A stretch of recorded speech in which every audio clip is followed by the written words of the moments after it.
안녕하세요. 다원에서 수능 국어 수업하고 있고 진선여고 국어 수업 맡고 있는 김시우 강사입니다.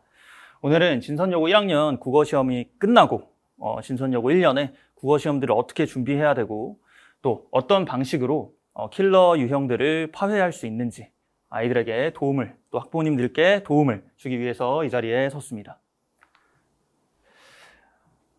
비율을 보시면 문학 50%, 문법 35%, 비문학 15%로 사실 문학과 문법의 절대적인 양이 굉장히 많은 시험입니다. 그럼에도 비문학을 넣어놓은 이유는 뭐냐? 비문학이 사실 진선여고에서는 비연계되는 분량이 제일 많습니다. 이 말은 즉 우리가 공부하지 않은 부분에서 나오는 부분이 굉장히 많은 진선여고 시험이 비문학 부분입니다.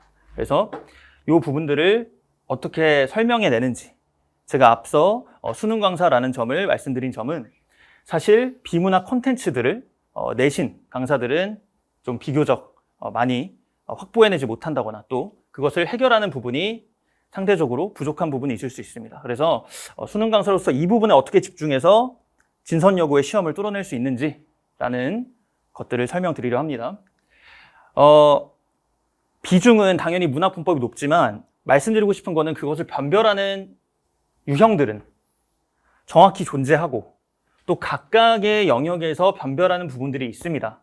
그래서 말씀드리고 싶은 거는 진선여고는 하나에 몰려서 아이들을 변별하는 게 아니라 영역별로 다 그것들을 킬러 역할을 담당하는 아이들이 정해져 있다는 말씀드립니다. 그래서 영역별로 확실하게 얘를 통해서 킬러를 해결해야 돼. 얘를 통해서 킬러를 해결해야 돼. 얘를 통해서 킬러를 해결해야 돼 라는 마인드셋을 좀 가지고 있는 게 굉장히 중요하다. 그래서 문학은 외부 작품입니다. 문법은 시간을 많이 소요하게 하고요. 비문학은 기존에 있던 것을 변형을 많이 시키기 때문에 이것들을 어떻게 대비해야 되는지 설명을 드리도록 하겠습니다. 먼저 1번과 서답형 2번 또한 이번 진선여고에서 킬러 역할을 많이 담당하였는데요. 비교적 작년보다는 무난한 시험지가 되고 말았지만 중요한 것들은 그래도 여기서 아이들이 변별을 많이 당했다는 겁니다. 이것은 새로운 시를 제공하고 다해서 기존에 공부했던 시와 비교하는 문제인데요. 이 또한 우리가 배우지 않은 시를 갑자기 계절 변화를 나타내거나 색채어를 나타내는 시어를 갑자기 서술형으로 찾으라는 문제를 뚱딴지같이 내버립니다. 이것은 사실 아이들에게 공부를 얼마나 열심히 했냐라고 묻는다기보단 너가 국어에 대한 피지컬이 어느 정도 돼? 국어에 대한 실력이 어느 정도 되니? 라는 것을 묻는 거라고 할 수 있겠죠.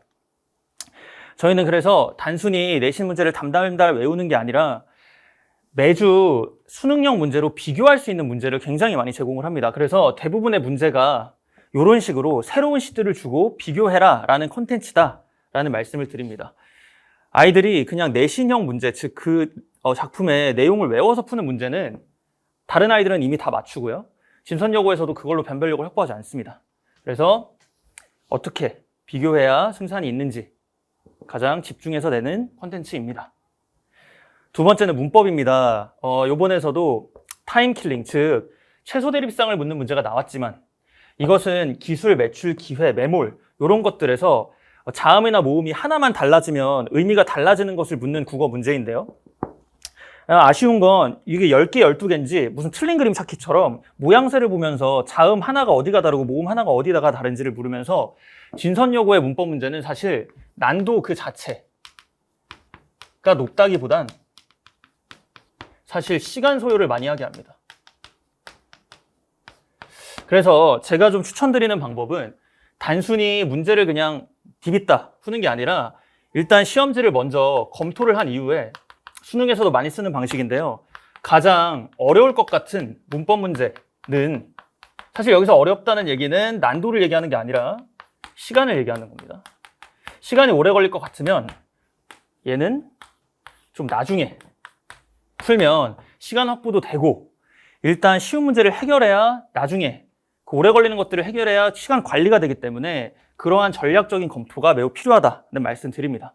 그래서 이런 자료들도 보시면 알겠지만 보기가 굉장히 복잡하고요. 또 그 자체가 어렵다기보단 개수를 하나하나 다 맞춰내야 되는 시간을 많이 소요하게 하는 콘텐츠를 주는 게 중요하다. 그래서 진선여고 문법 특별 자료는 대부분 제가 시간이 많이 걸리는 자료들로 제공을 합니다.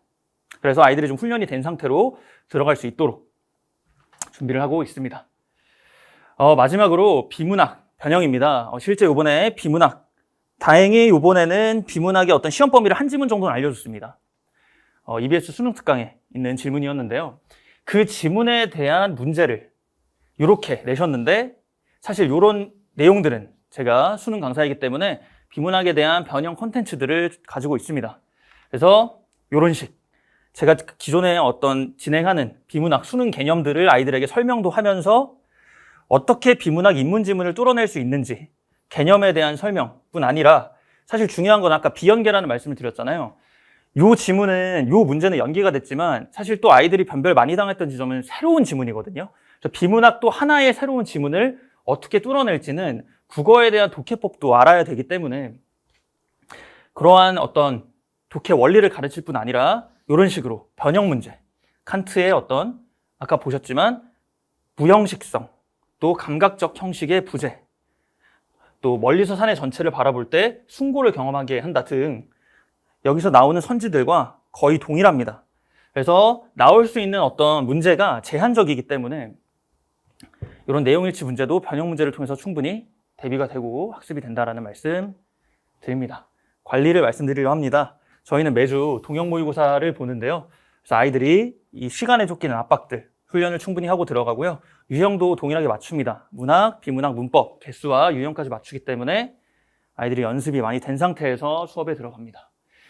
개별 발전 말씀드립니다. 저희는 학생 수를 소수일 때와 많을 때 관련 없이 제가 다 하나하나 틀린 문제, 특히 동형 모의고사 복수 테스트 가지고 나오라 해서 왜 틀렸는지 어떻게 하면 좋아질 수 있는지 학부모님들에게도 설명을 드리고 아이들이랑 해결책을 같이 세우는 수업이다라는 말씀드립니다. 그래서 점수만 이야기하는 게 아니라 아이가 어떤 점들을 보완해야 되는지도 설명을 드립니다. 원격 클리닉입니다. 아이들 미진한 애들은 저랑 또 줌 클리닉 또 따로 시간 잡아서 수업을 더 하기도 하고요. 실시간으로 SNS나 또 메신저로 아이들이랑 연락을 하여서 질문이나 또 모르는 문제들도 실시간으로 많이 주고받습니다. 수능적인 어떤 마인드셋도 장착이 되어야 잘 볼 수 있는 시험이다 보니 좀 빠르게 6+1로 잡기보단 길게 7+1로 수업을 잡아놓고 준비를 하고 있습니다. 그래서 아이들이 좀 긴 시간 국어에 대한 학습량을 올리고 실력을 올리면서 진선에서 좀 좋은 성과를 얻고 싶다면 토요일 날 2시에 열리는 수업 참여하시면 좋을 거라고 믿습니다. 들어주셔서 감사합니다.